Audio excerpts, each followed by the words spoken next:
Are you seeing people sharing devices right now, or still using their corporate assets 100%? On the PC side, we're still seeing people mostly using corporate devices. But when it comes to, and this is where the employee and activity monitoring comes into play, we're finding that people are wandering around and just using their home tablets or iOS devices or phones and just answering kind of emails at home. And they're not doing the full gamut of work that should be done on, let's say, their corporate laptop. So from a productivity thing, we see a risk where it has the appearance of people fully jacked in and working, but not the actuality of it.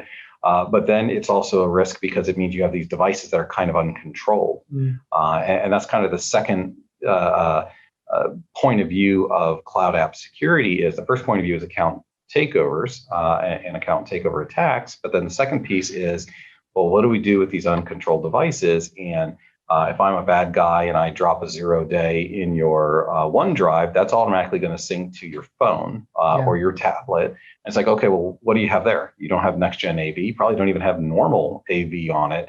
How are you protecting that? And by the way, that also has my Salesforce app and my login to a dozen other things. And with the amount of people we talk to who don't have a password management system, that probably has a Word document that has all your passwords on it that those files all search for.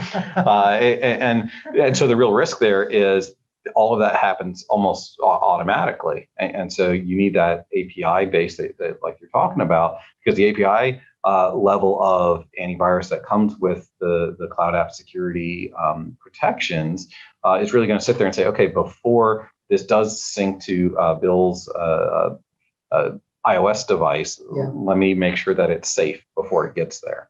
And Microsoft has some protections with that, but people use more Microsoft. They're using Box, they're using Dropbox, they're using G Suite. Cloud app security, I think, is confusing because Microsoft has the same name. And for those listening, we've been big proponents of the SonicWall platform, and are they still calling it the same name as Microsoft? Still calling it Cloud App Security. I mean, I think that has an advantage in one hand, but then I think it also gets confusing because then from a buyer perspective, you're like, well, what is James talking about, Microsoft or SonicWall? Like, it immediately is confusing. And the honest answer is a little bit of each. There are some things you can do with Microsoft's E5 package for what they call Cloud App Security that does help with the account takeover protection.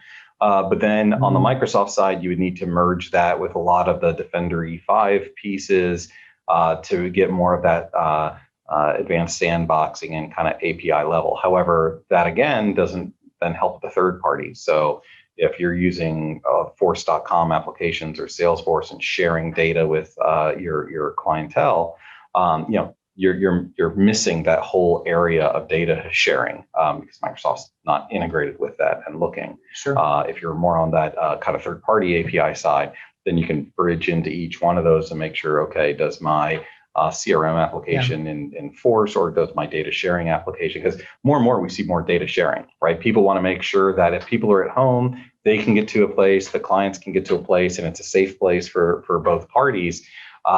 That kind of cloud sharing has inherent risk. And if you don't have something on the background protecting your clients from you and you from your clients, then that risk can go south pretty quick.